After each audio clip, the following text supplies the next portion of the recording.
Hello and welcome to the Business of the Business podcast. I am your host, JP John Paz from the Two Man Power Trip. And of course, my co host is the financial wrestling genius himself, Mr. Lavie Margolin. Lavie, how you doing today, sir?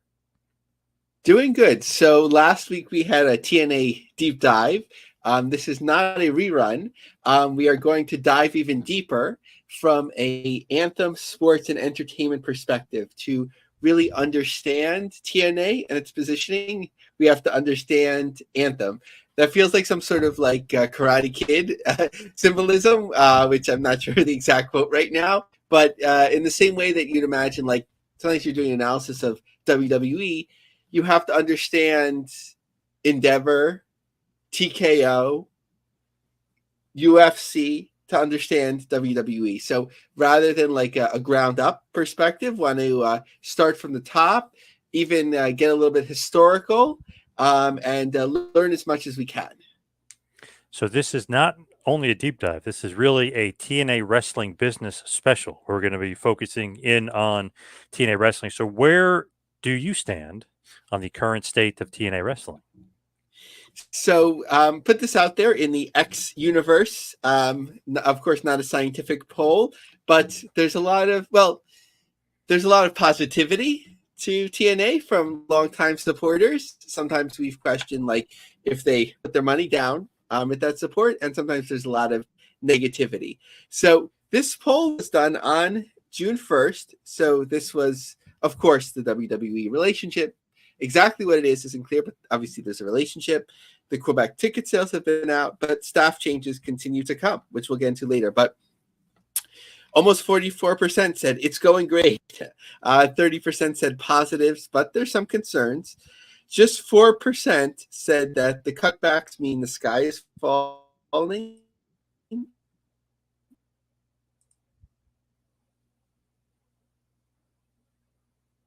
I'm somewhere between positives but concerns and cutbacks, the sky is falling. How about you, John? Probably maybe positives, but concerns. I don't think the sky is falling necessarily, but it is interesting though. Like just the corporate structure of things is interesting. For instance, the Northern Pacific Group, are the same people still like in charge, or have we seen a big change? Yeah, so the first thing that we want to go back to is even before Anthem Sports and Entertainment was announced as purchasing Impact, or what's known as TNA, what had been known as TNA. Before, we want to understand this Northern Pacific Group investment or acquisition as much as we can.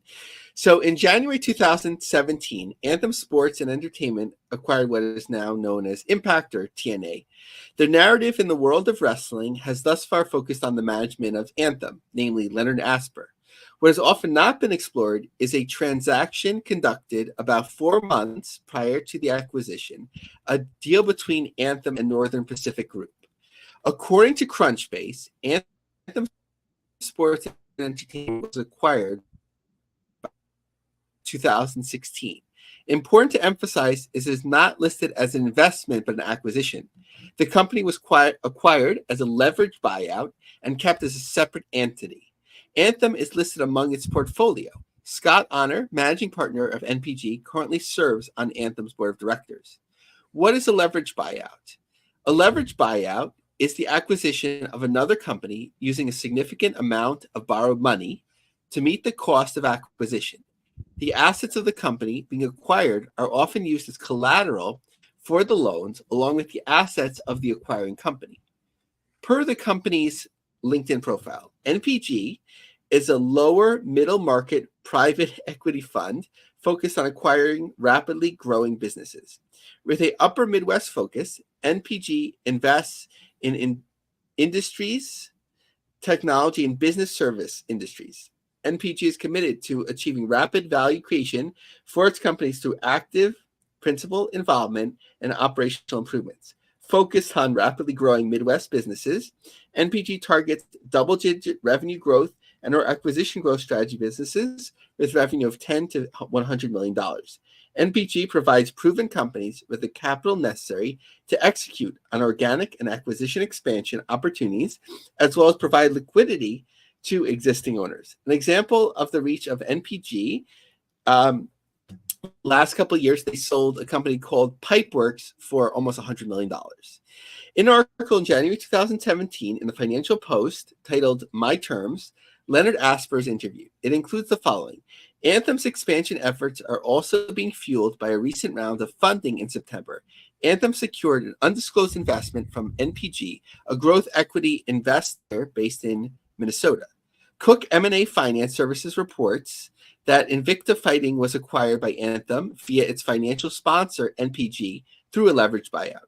In addition to Invicta, Anthem has been aggressive in purchasing media assets, including a majority stake in Access TV and HDNet Movies. But here were some lingering questions, which pretty much still remain. What is the exact relationship between NPG and Anthem? Crunchbase lists an acquisition, but an article lists undisclosed investment and financial sponsor. I actually emailed NPG Investor Group this week to get some clarity. What do they say? As of press time, I have not heard back. And we got to get an answer from them. We have these lingering if questions. NPG we need to know. owns the majority or minority, right? Firms like this don't just invest because they like sports or wrestling. There's an endpoint where they want to not only make their money back, but make more than that, right? Multiples of that. What will the use of a leveraged buyout as an acquisition strategy mean for the growth of Anthem in the future? Very interesting. So what about the Anthem purchase? What about that end of things?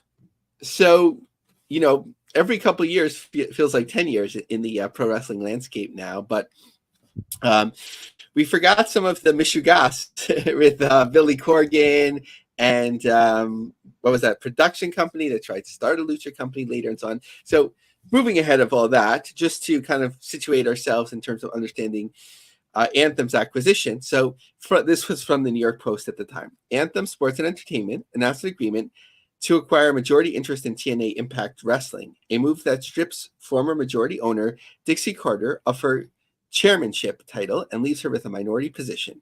That's interesting. I don't remember ever hearing Dixie divest of that minority position. It wouldn't necessarily need to be publicly announced, but it's just something I didn't remember. That's why sometimes going back on these things are interesting. AS&E, already TNA's Canadian broadcast partner, emerged as a white knight for the Nashville-based wrestling outfit during last year's legal battle with Billy Corgan. Corgan claimed certain provisions of his loans to TNA entitled him to Carter's voting shares. As TNA's president at the time, he sued the company and sought a temporary injunction. A Tennessee court judge dissolved the injunction and determined TNA was not insolvent in a way that ceded control of Corgan. Anthem had already set up a credit line for TNA by then and offered to repay Corgan the $1.8 million in last-minute loans he made to the company. It also installed executive Ed Nornholm as TNA's managing director to oversee major decisions. After some bitter exchanges on Twitter, Corgan and TNA agreed to part ways at the end of November. I look forward to seeing where Anthem's leadership takes the company in 2017 and wish them the best. Anthem said it had set up a new division, Anthem Wrestling Exhibitions, to manage TNA and Fight Network, its multi-platform channel dedicated to combat sports. Nordholm was named president, and Carter was added to the advisory board of Fight Media Group, which holds all of the combat sports-related assets. We have worked hard to find the right company who would acquire TNA, use its strategic influence, and have a long-term commitment to the brand, Carter said in a statement. Very interesting. The thing is, to me, right now, when you look at what's going on, like, okay, Anthem, everything happened, but there's so much more of a staff transition or staff change now. Like, why is that happening now as far as like Dave Sahadi being gone, right? Yeah, so we're trying to read the tea leaves in terms of why there is so much of a transition point. It feels like, as we've talked about in our archives for years, sometimes it feels like TNA is like, okay, we're gonna go for it now. Run more events, go live, bigger venues, sign talent, try and get some Punk, that sort of thing. And then other times it's like, let's pull back. We're gonna tape from the same venue, all that sort of stuff. So we'll probably speculate. I mean, we will speculate on it at the end, but first we want to just see like the scorecard. Who are all the staff that transitioned before we start talking about who's there? So David Sahadi, of course, who was with WWE forever, and then TNA, pretty much off and on for a long time with a stint at MLW as well. So the creative director, people seem to love like the video packages and everything else that he did. So R.D. Evans, he was considered the head of creative and was a producer, is also gone. Apparently he left on his own volition. John, do you remember the story with RD where like Vince McMahon was like bullying him in creative and he was just like, you know, I'm done, and just sort of got up at the time? This was around 2019. Yep. I remember that. Yeah. Crazy, but true. Yeah. Yep. So interestingly, I actually worked on a project with RD. Great guy. We spent about 4 days together, along with a couple others, working on something in LA. Unfortunately, didn't get off the ground. Not either of our fault. It was like almost there, and then it came to light somebody else that that the producers couldn't get behind, and that was the end of the project. But really good guy, very passionate about the product. I remember him. This was about the time he was like just starting with them and like sort of finalizing his deal and so on. And he was like really excited about those retro TNA shows. I forgot what they were called, but sort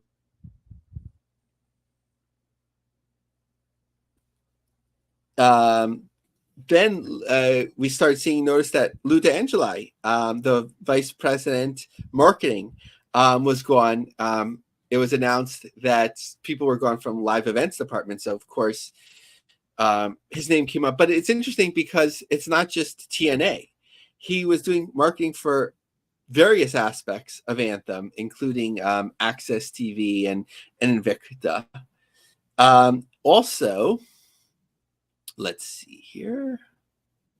And this Lily Arenalo was Lou's assistant in the live events department. Of course, this goes back to the spark of Scott D'Amore being let go right after the TNA rebranding.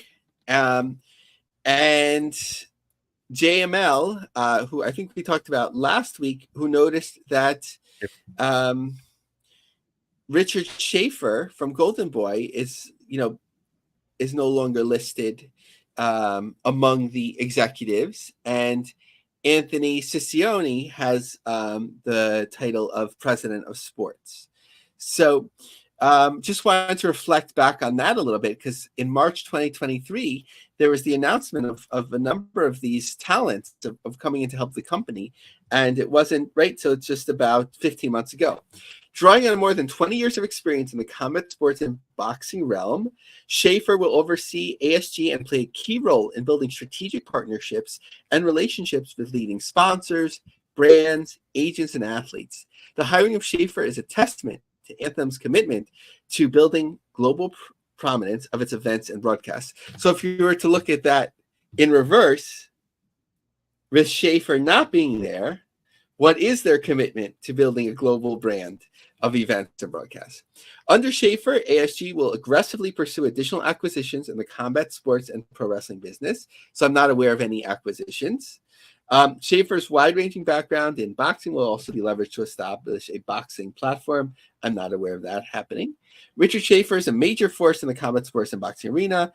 Anthem president Asper said, one of the industry's most respected executives. He leads with integrity and brings an unprecedented wealth of expertise, and so on. State Schaefer, I am beyond thrilled to be joining the Anthem team, and ASG, Len Asper, Ed Normholm, Scott D'Amore, and Shannon Knapp have built a fantastic business. Anthem has also brought in 2 senior executives and promoted Scott D'Amore to president to highlight of Impact at the time, to highlight its goal of growing the sports group. D'Amore and Shannon Knapp, the president of Invicta, will report to Schaefer. Scott has established himself as the leader of Impact since joining us in 2018, establishing the promotion as one of the finest wrestling promotions in the world, Nordholm said. Schaefer will also be working with former WWE and Cirque du Soleil executive Lou D'Angeli, who has joined Anthem Sports as vice president of marketing. In this role, D'Angeli is overseeing all aspects of marketing, advertising, promotions, and public relations for Anthem. D'Angeli has more than 25 years of experience in events marketing. In just a few months, Lou has been a leader in increasing awareness and attendance at Impact and Invicta, Nordholm said, with his past experience in event promotion and marketing such iconic brands. Anthem, okay, and then there was a partnership with Mike Pine and Talon Partnerships. I haven't looked into if that continues. What about the leadership now? Like who is really kind of at the helm? Is Asper still there? Is Nordholm still there? What's going on as far as the tippy top? Yeah, so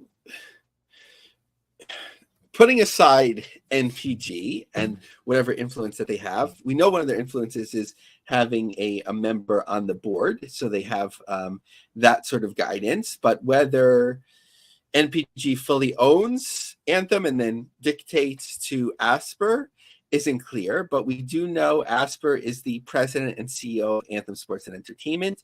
From what I understand, he comes from a family that was in pharmaceuticals, so a wealthy family, and then later he got into purchasing media rights. So we'll get into that in a little bit. But his background, according to the website, 30 years of media experience, founder of Anthem in 2011, CEO of Conwest Global Communications, 2000-2010, VP, President of Development, and so on, Chairman Rumble Gaming, Chair Asper Foundation, graduate of University of Toronto School of Law.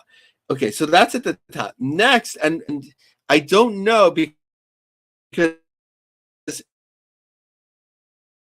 taking a step back from TNA operations, as we used to hear his name all of the time, of course, related to Jeff Jarrett and all those in the early Anthem days. When I think of Ed Nordholm, I think of the owl symbol, but he is still there, one of the most powerful people there.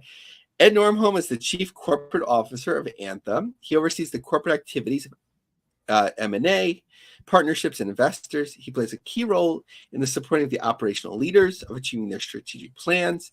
He's board member, general counsel of Anthem since 2010, member of original financing to launch the Fight Network, and served as the president of the Fight Network from 2008 to 2010. So here's some notes. Former Impact Wrestling Ed Nordholm, also no longer working with TNA. This was from a wrestling website a couple of years ago. Nordholm was replaced as president by D'Amore. So Nordholm was the president of TNA or Impact. Nordholm was replaced as president by D'Amore, who was EVP and got promoted a year ago.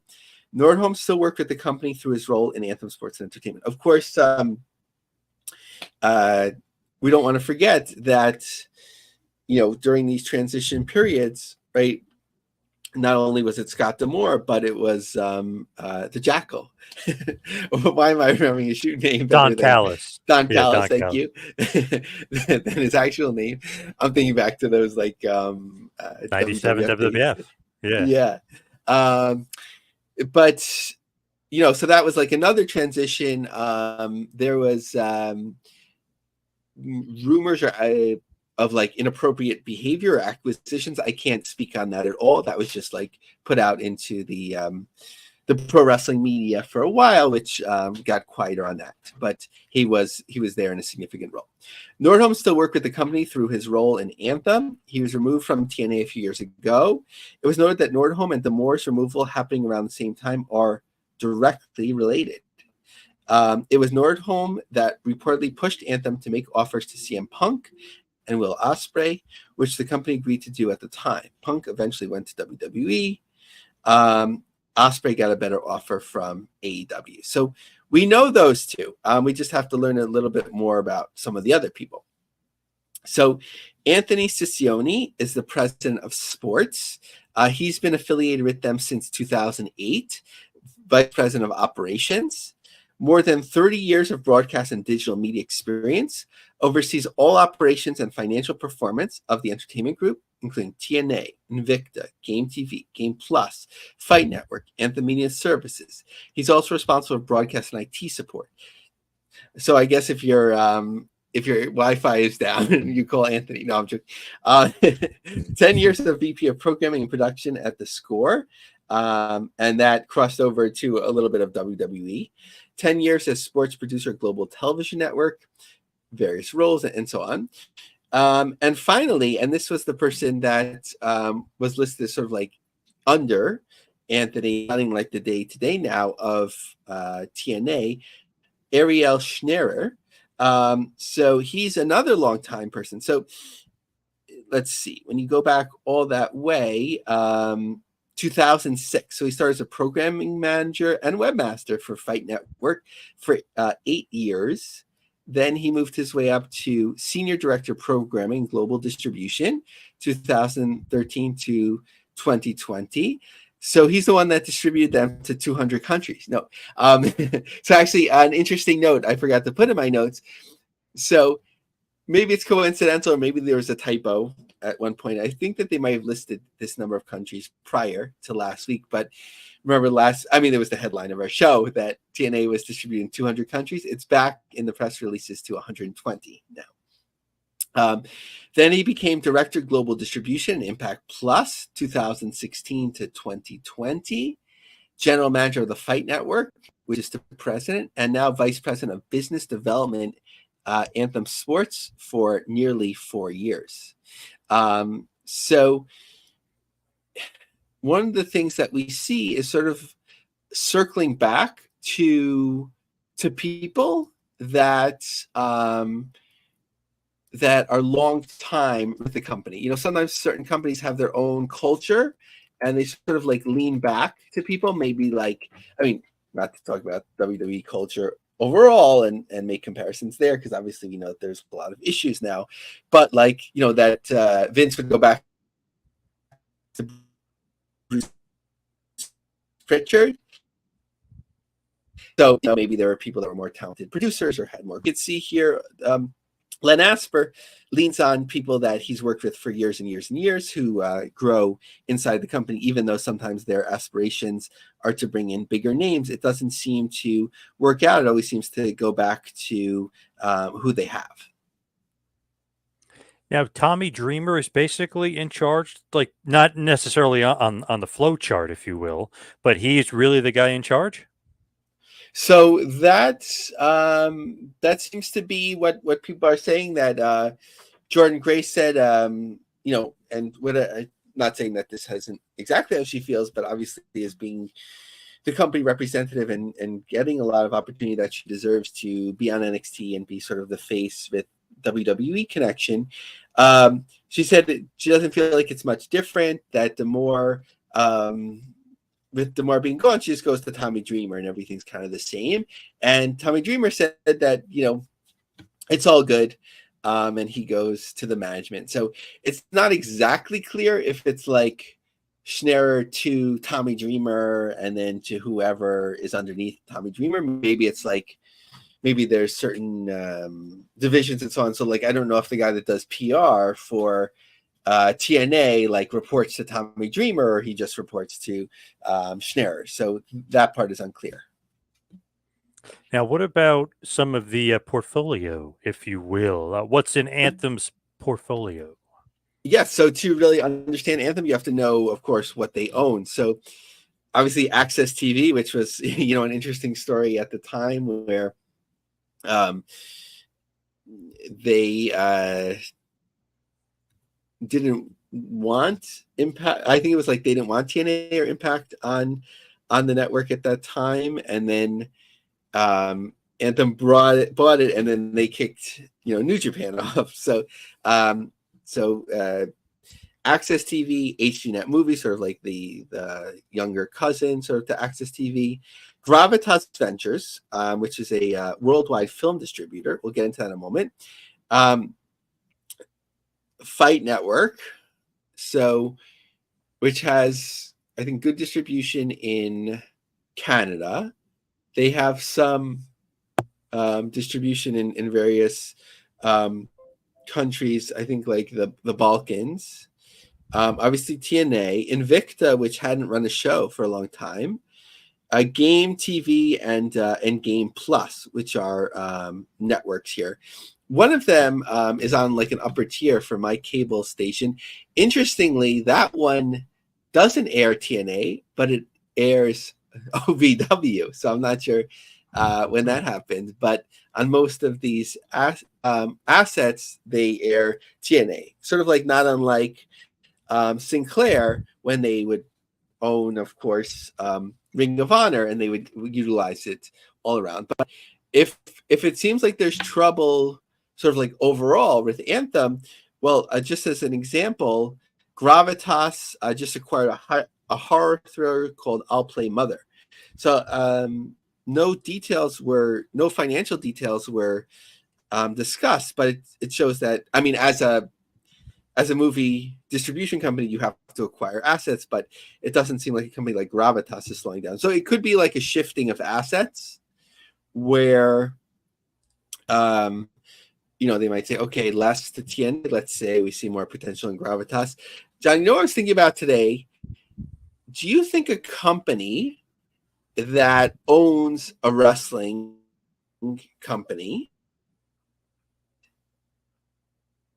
ever thrive? Meaning that, like, right, like for WCW, for Ring of Honor, for TNA, the parent decides how much they're going to allocate payment to the wrestling company for producing of its, for it providing programming to its distribution channels. So it's like, it's hard to grow yourself. Do you think that restricts the wrestling company from? Yes, definitely. I always thought that with WCW too, because it's like if they're not really behind it, they're kind of restricting it from growing. And as we're learning, obviously, more and more from the Nitro book and Who Killed WCW, the documentary. I mean, if you don't want the thing to grow, it's not going to grow. Or you think, oh, wrestling, they only needed this amount of budget, and they should be doing fine. They should grow. They should be making more money. I do think it actually hurts them. That's why I think AEW might be in a better position. I know not yet, but maybe in a few years, where it's like, okay, they can get paid from an outside, WBD or whatever, and you make money that way, and you use that production cost, and you probably get more money because when you're owned by Turner, they're only allocating a certain amount for your production costs, and then you kind of got to figure out the rest. Like the profitability end game, it might not be there if, let's say, Turner owns you. Yeah, that's an interesting point. And again, it brings up that point in terms of like what was rumored about, which is that WBD has a stake in AEW. And maybe that's why Tony Khan feels like so connected and loyal and keep driving it back to there. So that might, he said he'll never give up controlling shares, but sort of like tethering them to WBD, which is a good place for them to be. But if they're not exploring other offers as much, it restricts them. Yep, for sure. So as far as some other stuff going on with them, what about distribution? So, like I mentioned, they're not in more countries than are in the known universe. Okay, so it's funny. I mean, this is old. This is from 2000. When I grabbed an announcement, Zone distributing Anthem, that Impact at the time, as it was called, listed 170 countries. So, and then 170 plus later. But so we know, at least in terms of the latest press release, that it's 120. So it could vary. But, and DAZN, as we know as well, like it's sort of, they'll put them in a lot of countries, but it's also somewhat like limited in terms of, being digitally distributed. But in terms of like a platforms, they're, I would say that's one of their strengths. So of course, USA, you have Access TV. Now, which we'll get into in a moment, like TNA Plus they're leaning into that more. In Canada, you have the Fight Network. You have the Game channel that they own as well. In the UK and Ireland, there's Sky, and then there was another one. I don't know if they added to their graphic, right? That was also going to show like reruns as well. In Mexico, they're on MVS. In India, I think they're still on that. Like, I don't think it's called Eurosport anymore. Um, in Africa, they're on Star Times, which that crosses over into a number of countries. So that's where you start getting that okay, so you have the zone is 40 to 60 or whatever it is, and then Star Times is in X number of countries. So that's how you grow that number very quickly. And then the Fight Network is on, like I mentioned, some of the Balkan countries like Bosnia, Serbia, Montenegro, but also Bulgaria, Turkey, and Portugal. Now, as far as the events itself, what's going on there? Because we love to talk about the actual shows, attendance, etc. So Cicero Stadium is looking good for them. Good market for these national or brands. I want to say off brands, but the non-WWE, AEW brands now, right? With MLW just doing well in Cicero Stadium, doing really well. We're selling it out. Now, I don't know in terms of general seating what it looks like for Cicero for TNA, but in terms of their reserve seats and looking at the map, it looks to be like the tickets are all gone there. Fair amount of seats left on the second day. So second day tapings are always hard. It was announced with Lou D'Angeli leaving that, he was of the mind that they shouldn't do second day tapings in the same city. Obviously, that's clear not only with TNA for years, but Ring of Honor would always struggle. I even remember that Ring of Honor had Samoa Joe return to the promotion on the second day, and it was still hard to sell tickets. I think it was even in New York, and I think it was in Massachusetts that the Young Bucks, they were giving the second day away DVDs for Ring of Honor, and that was tough as well. With the 2300 Arena, plenty of tickets remaining. And of course, Slammiversary doing very well. So somebody DM'd PCO and then posted the DM, and they're like, "How many tickets sold?" So he wrote 2,000, which I think sounds like a reasonable number to me. And it looks like they're doing well the second day as well. I was sort of joking that they got rid of their events department. Does somebody know the Eventbrite password to get back in? Right, they were going to their ticket sales, but I haven't accessed yet.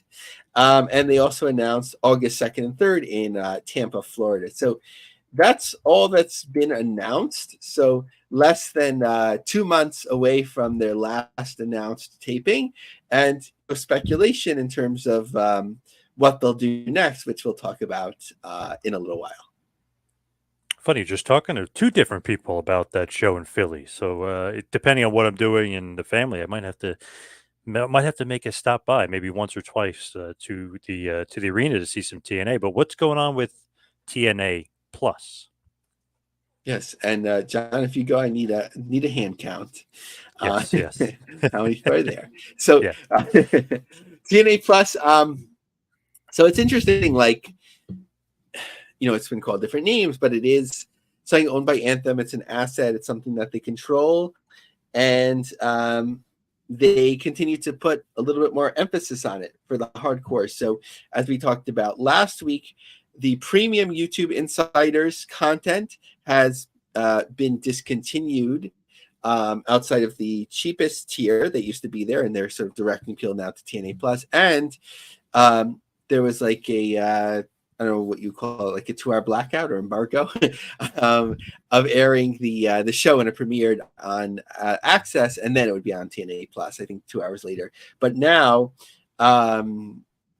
it airs concurrently at the same time as as Access. I don't know how big a deal this is in overall, but in terms of subscribers, where the money goes directly, that there's more emphasis. Obviously, they're spending the money on TNA Plus because they are having Endeavor to host it, which sometimes one corporate arm has nothing to do with the other, but obviously you could see from parent relationships that this might have helped facilitate the TNA WWE relationship, right? if WWE keeps TNA stronger and they get more TNA Plus subscribers, they'll renew with Endeavor and so on. So not the biggest deal. And we'll talk a little bit later, like speculate on the WWE relationship, but it's, something that you could look at from like top level down. Let's talk a little bit about FAST, Fast, because I know our buddy Gavin Bridge is all over it. What about the Fast channel, the free ad-supported television? So lucky for us, we are connected to the most knowledgeable Fast expert in the world, Gavin Bridge. And DM'd him, and I was like, we're doing this special. Can you give me the numbers for TNA and Anthem related Fast channels, especially related to like I think he looks at like certain of the bigger Fast channels. There's many that are sort of off the radar. It doesn't mean that TNA distributes those anyway, but looking at consistently of these bigger Fast channels. So things are pretty much even in terms of their distribution between this year and last year. A difference is that last year they were on something called Local Now. So according to Gavin, Local Now is not so big, so it may have been Anthem's decision to drop them, but the platform has also been playing lots of channels in the last few months. So Fight Network is on 5 platforms: Freevee, Plex, Redbox, Sling, Freestream, and Xumo Play. Access TV Now is on Plex, Redbox, Sling, Freestream. TNA Wrestling, which is the most distributed in terms of volume of these big platforms, is on 9. Freevee, Google TV, Plex, Pluto, Redbox, Roku, Samsung, Sling, and Xumo. TNA Wrestling en Espanol is on VIX. So just a comparison between this and other wrestling promotions. Obviously, WWE's is the most lucrative with Peacock, and that's just on. What about some speculation for TNA? What Just seeing do the you got updates going up on? there. Sorry, John, can you repeat that? Oh, I was going to say, what about some speculation? Do you have some speculation on what's going on with TNA? Oh yes. So I might have it might have dropped out, but I just wanted to repeat the other wrestling channels. Yes. So Lucha Libre AAA is on one platform, Pluto TV. Ultimate Classic Wrestling is on 2, Plex and Redbox. WoW is just on Samsung TV Plus. Wrestling League Network is on Local Now, so they remained on Local Now. So that's that. So I think now we can get into the speculation. So, John, what do you think about it? Is this cost cutting? Cost cutting for sale? Something to WWE imminent? What do you feel? It's funny, when I saw that NXTNA thing, I was like, man, they're definitely selling. That just was like my gut reaction when I first saw it. It just smelled of something like of that. That's really interesting. So like you take a brand and like you take a sub brand of a brand, so WWE to NXT, and then you take NXT to TNA, right? Because they're already committing to CW for NXT. So now if they take over TNA, that they have another means of distributing it and maximizing that money. Yep. And it's also like by putting the NX, that's really smart because it's not TNA right anymore, which you talked about as sort of like something limited. So one of our friends in the world of business pro wrestling analysis had this to say about the WWE relationship. I'm told the reason WWE is pursuing the relationship with TNA is that the UFC antitrust suit has Endeavor worried. So they want WWE to seem more open to working with others in wrestling to potentially protect them from antitrust allegations in the future. So that makes a lot of sense to me. And PW Insider said, we have heard that TNA are trying to lock in a new permanent location where they should produce television, perhaps even live weekly. So, it used to be that cost of like satellite, uplink to go live. Now, of course, you could do it over the internet, driving down the costs. So I don't know if they need to go live, but it just makes sense. Not necessarily like from the same venue every week, but maybe if they have 2 or 3, so it doesn't feel like ultra stale, but like somewhere that they can house their ring and that sort of thing. So I know that they've had in Nashville, the studio. There's been speculation of Full Sail. Obviously, the relationship isn't the same in Canada with the college anymore, but those sort of things where you can maybe move around, or even like to figure out, okay, where the talent base, that we don't have to keep flying them in and out. But I don't think, John, that we start seeing cutbacks in terms of talent, right? There's not been a lot of migration there. We still continue to see like WWE names coming in. Yep. Matt Hardy. Yeah, and he has his options, right? If he wanted to work the indie, I mean, he could still do that, obviously. But if he wanted to just solely work the indies, right? Jeff is going to be free soon, and they can do the autograph signings and get a good appearance fee still, I'd imagine. Nick Nemeth and so on. So we haven't seen that sort of austerity in terms of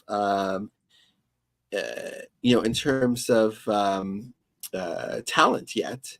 But I think that if I was going to guess anything, that it's probably just cost cutting and just driving down the cost, because every time they go out the door, I would guess that they lose money. Interesting though, like wouldn't you cut talent first and start getting rid of guys, not add guys? So that's kind of like a caveat, like a little swerve, as somebody would say, the swerve, bro, the swerve. But that's like a little bit of a swerve to me.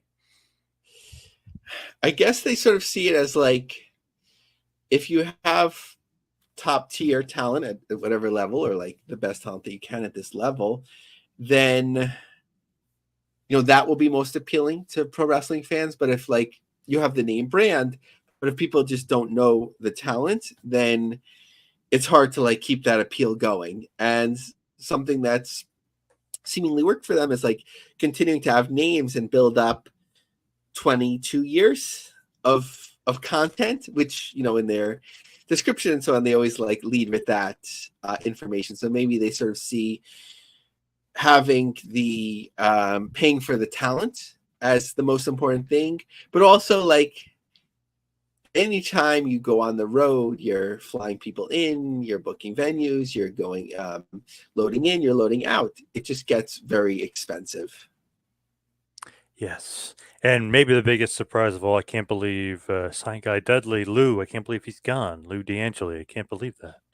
Yeah, that seemed like, really smart pickup, at the time. Like if I was a headhunter and I was like, okay, who can run our live events? I'd be like, well, he not only has WWE experience, but he has Cirque du Soleil. Yeah. But again, I think Asper look who's in charge, look who's in these different positions now. I think he leans back on people that he knows.